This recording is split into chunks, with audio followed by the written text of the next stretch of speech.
Everybody, beautiful summer's day, blue sky,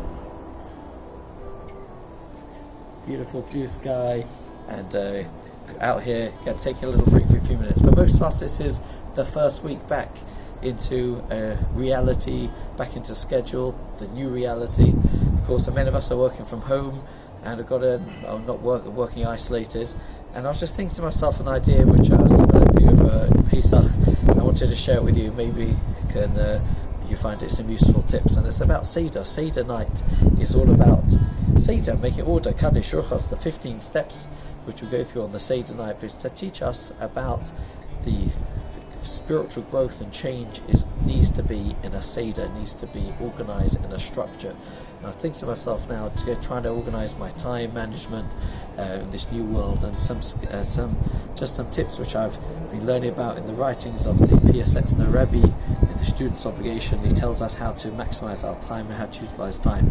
So it's an important principle. Number one, we need to make a schedule. This is something which I've been doing during this time. I have a piece of paper, fold it in half. One side is the schedule, and break it down the hours. The other side is my action list to do, and just trying to put things in each day, building up slowly, not overloading with loads of things to do, not being able to do it when there's distractions at home, etc., and building up over time to a couple of hours each day, building them up, using those time for specific projects, work projects, family projects, learning projects, etc.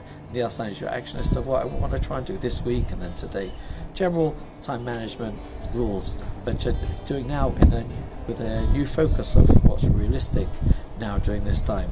But he says a very interesting thing. He says that when we're utilising our time, which is really important, instead of adding more time for a task, we should maximise that time and make it more concentrated. So, for example, a person said at time is learning Mishnayos, and he's got 2 Mishnayos a day, or he's fixing 20. Then you need to allocate how much time do I need for those 2 Mishnayos. I'm doing Daf Yomi. How much time do I need? 45 minutes? Do I need an hour? Am I doing half an hour? I'm doing an hour and a half. Fixed amount of time beforehand. Allocate the time that you need for it, and then instead of adding more time, once you've seen you want to do more of a project, instead of adding more time to it, he says do it quicker. So if you're doing the Daf Yomi in 45 minutes, let's try and make it 40 minutes, and then that extra 5 minutes to Chazorah, or learn Rashi, or go to a Tosfos, etc. And he says every project that we're doing should be the same idea. So just a suggestion here, number one, to make a list of a few projects that we want to do now. Number one, we got that working. Many people told me they're not able to do all the work in a way. Somebody told me I just learned with somebody, he told me he's doing 30% of what he was normally able to do, but that means he's got time to do other things. What other things do you want to do? Maybe it's new skills that you want to learn during this time.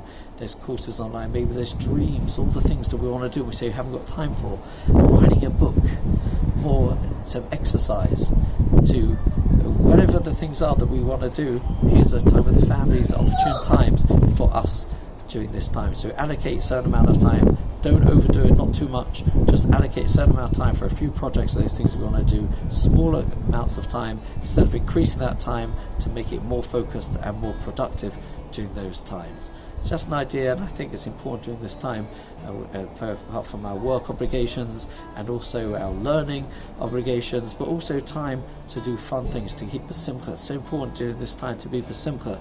And even people keeping the first half of the Omer, it's difficult to listen to music, so those people are going to be listening, it's difficult without music, so they can go a cappella. And if people are finding it difficult emotionally during this time, you should ask a Rolf about listening to music, even if during the Omer. But here's an opportunity to be with Simcha, whether it's going for a run, whether it's scoring a goal, whatever it could be, a bit of exercise, fresh air, sunshine, having a dance, whatever it may be, reading a novel, doing something funny, reading something funny, some jokes, maybe spend a few minutes online looking at the Pink Panther, something funny which can make you giggle and laugh. It's so important during this time when there's so many things to worry about and be concerned about, but in the schedule to fix some fun things, relax things, and some simcha ticker things. Hope that's something useful. I wish you a great day. I wish you a lot of hatzlacha. All the best.